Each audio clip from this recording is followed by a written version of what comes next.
At the close of 2015, we saw a total number of 900 over 1,000 vehicles being on Singapore roads, with out of that 600 over 1,000 being private cars. With the SG series expiring over the next 2 years, you're going to see a whole bunch of new vehicles being introduced on the Singapore roads.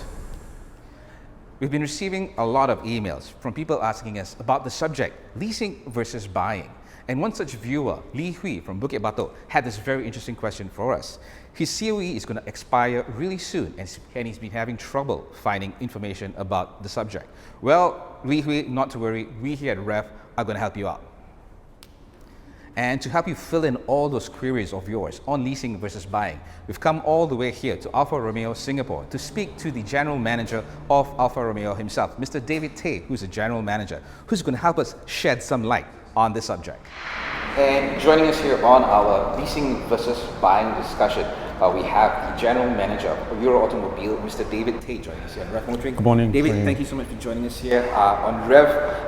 To kick things off, I guess, could you tell us a bit more about Alfa Romeo as a brand itself? Well, Euro Automobile has been the distributor of Alfa Romeo since 2002. Currently, the model range that we offer, we have 3 models in the Giulietta range, the Giulietta 1.4, which has a 170 horsepower engine, the Giulietta QV line, which is a sporty version of the 170 horsepower, the QV, which is the 1.8 liter turbo, producing 240 horsepower, and of course, the very cute super sports car, the Alfa 4C. Yeah. Okay, David, so the thing that, we kind of a hot topic right now, which everybody is asking us, especially one of our viewers, is the question about leasing versus buying. So what can you tell us? What's the difference basically between leasing versus buying? Well, leasing is another way of putting a new car on the road. The lease is provided by the leasing company, and most times it's on for a brand new car. For a new car, buying a new car in Singapore, it's a very expensive, where the new car buyer has to fork out 50% of the purchase price for financing. And the repayment, it's over a short 5-year period. So that puts in a great deal of financial strain on car buyers. Most car buyers are able to manage the monthly installments, but not so much the upfront down payment. Right, because in the market right now, presently, if talking about a broad range of cars being available on the road, most of the cars are priced above $100,000. So no matter, even if you buy the smallest car, it's going to be $50,000 at least cash up front, which I think is going to be a strain to a lot of people who are trying to get a new car. That's correct. And if you do your sums, if the car costs $120,000, your upfront is $60,000, and the monthly installments over 5 years would be about $1,200, excluding road tax, insurance, and maintenance. Back to one of our viewers once again, Lee Hui. He's basically, his car's COE is expiring and he's looking for a brand new car. And he's been inquiring with a number of leasing companies and what he's been telling me is they haven't been really upfront in terms of information. They don't really want to reveal too much. And he's also worrying about this thing called hidden costs, which I believe that whether you're buying a brand new car, leasing or renting, that's something which everybody's afraid of. That after they sign the dotted line, they realize there's so many other costs involved. So maybe you can elaborate a bit more about things like that. Well, leasing transaction is very straightforward actually, and it is to the buyer's interest would be to talk to car distributors. Many of the car distributors operate a leasing arm as opposed to outright sale. So the lease very often is computed based on a term which stretches from 3, 4, or 5 years. And the initial payment may be, I would say maybe, from 3 to 6 months of the monthly rental. This is opposed to car financing, where the upfront payment may be 50% of the purchase price of the car. There are also hybrid lease programs whereby it's a mixture of lease and financing, where the buyer pays a substantial down payment, and at the end of the term he has to pay a lump sum. That we call a balloon scheme. So for the straightforward leasing, it is, for us, our requirements are 3 months monthly installment up front, plus a month in advance, and that's that. So is there any minimum so-called leasing period for any car schemes right now? Or? Generally, it's 3, 4, and 5. So the rates for 3 years will be higher than 4, and obviously for 5 years will be the lower. And if, say, give you another example. If, say, I've taken a Giulietta for the first 2 years, and I realized that I want to change it to maybe a 1.8 liter car. Is that such a schemes possible where I do not pay any default payment, or how does that work? Well, in a lease contract, it requires that we put a new car on the road. So there, I would say there may be some penalties, because the new contract will mean that a new car will be put on the road, and the old car would have to be leased out to somebody else. But I would say the package could be worked out, because there is no complete break of the contract. It's an upgrade. Okay, David, so tell us a bit more about Alfa Romeo's leasing schemes and what kind of models are available for anybody who's interested in getting a car from you. Our current promotion is $1,688 a month without GST for the Giulietta 1.4. And what the lessee needs to come up with is a refundable deposit of 3 months rental plus 1 month in advance. Now, we then take care of everything from road tax, service, insurance, provide the lessee a car should the car be brought in for servicing.